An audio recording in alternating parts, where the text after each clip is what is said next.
Now, we go back to the beginning days of quantum physics in the 1920s.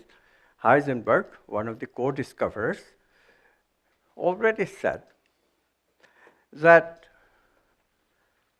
what happens in the observer effect, that whenever an observer measures, possibilities become actuality. What happens is that a change in our knowledge of the object is taking place.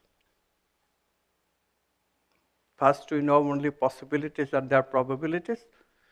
We have a vague notion that the electron may be here, there, with varying probabilities.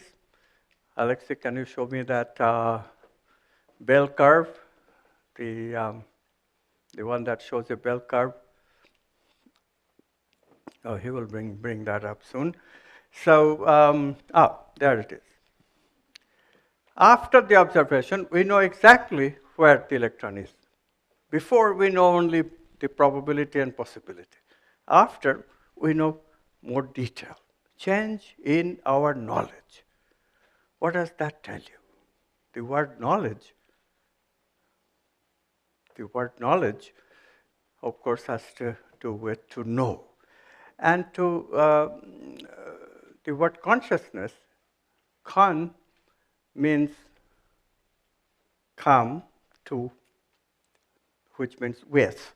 And the rest of the word consciousness comes from a Latin word scire, which means to know. So consciousness is a vehicle to know with.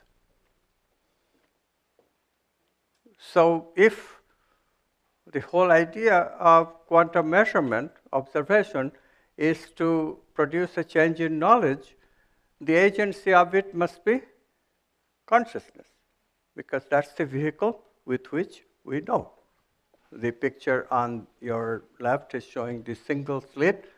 A single slit goes through, a particle goes through a single slit and produces an image which is slightly blurred because of quantum possibilities playing a role, but image is basically faithful to the slit.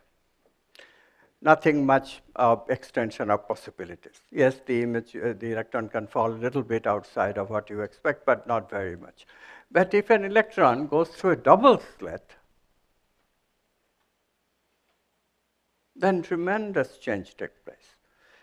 Tremendous change takes place and this can be understood in terms of electrons being waves of possibility very easily. How do you know that electrons are really interfering with itself?